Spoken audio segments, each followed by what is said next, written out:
ہم سارا ملبہ حکومتوں پہ ڈال دیتے ہیں. حکمران اچھے نہیں ہیں، انہوں نے ہمارا یہ حال کر دیا ہے. اگرچہ حکمرانوں کا بہت سارا دخل ہوتا ہے قوموں کو بگاڑنے میں اور قوموں کو سنوارنے میں، لیکن اچھے حکمران بھی تو اچھے اعمال کا نتیجہ ہوتے ہیں اور برے حکمران بھی تو اعمال بد کا نتیجہ ہوتے ہیں.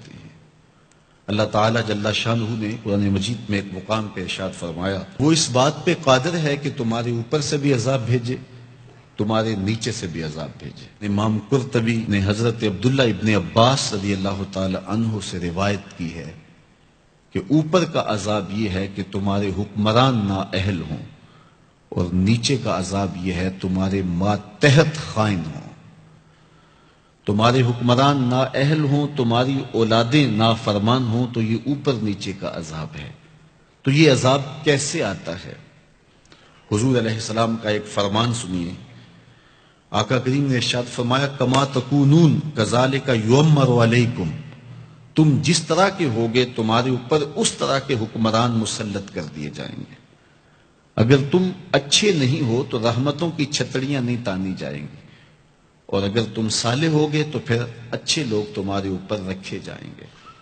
ایک روایت میں آتا ہے، اعمالکم امالکم، تمہارے اعمال ہی تمہارے حکمران ہیں.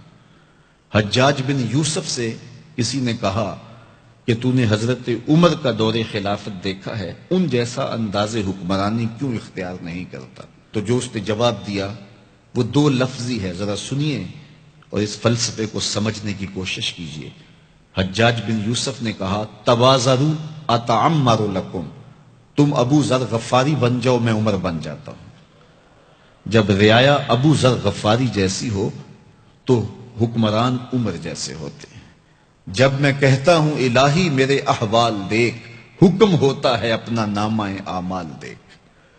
تو ہم اپنے احوال کو خود سنواریں اور اللہ سے مدد مانگیں، طلب کریں، اس کی رحمت مانگیں، اس کی توفیق مانگیں.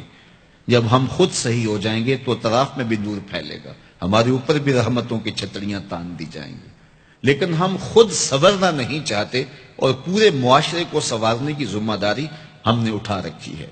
اس لیے ہمیں خود اپنے آپ کو سنوارنے کی تلقین کی گئی ہے، اور اس کے لیے ہمیں اپنے ظاہر کی اور اپنے باطن کی اصلاح کی ضرورت ہے. انسان کے کچھ اعضاء ظاہری ہیں اور کچھ اعضاء باطنی ہیں. دونوں کو جب وہ سنوار لیتا ہے تو ایک ستھرا اور پاکیزہ وجود تشکیل پاتا ہے. میرے اور آپ کے آقا و مولا حضور نبی رحمت صلی اللہ علیہ وآلہ وسلم نے ارشاد فرمایا، جو مجھے ضمانت دے دے جو اس کے دو جبڑوں کے درمیان ہے، یعنی زبان، اور جو اس کی دو ٹانگوں کے درمیان ہے، اس کی پارسائی کی جگہ، فرمایا میں محمد اس کو جنت کی ضمانت دیتا ہوں.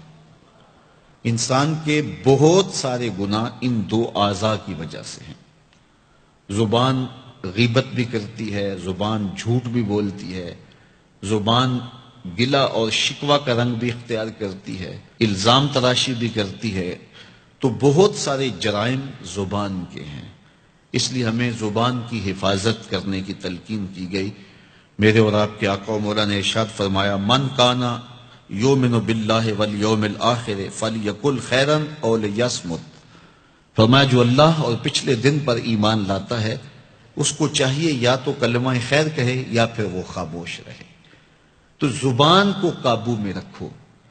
اللہ تعالیٰ جل شانہ نے اس زبان کو 32 دانتوں میں جکڑ کے رکھا ہے، لیکن اس کے باوجود پھر بے قابو ہو جاتی ہے، اور بہت سارے ہمارے گناہ ہماری زبان کی وجہ سے ہیں. تو ان دو اعضاء کی خاص طور پہ حفاظت کرنے کی تلقین کی گئی، اور ساتھ ضمانت دی گئی کہ اگر تم ان دو اعضاء کی حفاظت کی مجھے ضمانت دیتے ہو تو میں تمہیں جنت کی ضمانت دیتا ہوں. بلکہ ہمیں اپنے رویوں کو بھی محتاط کرنے کی تلقین کی گئی ہے. تو اپنی زبان سے، اپنے عمل سے، اپنے کردار سے، اپنے اشارے سے، اپنے کنائے سے، اپنے رویے سے دوسرے مومن بھائی کی بہتری کے لیے سوچا جائے.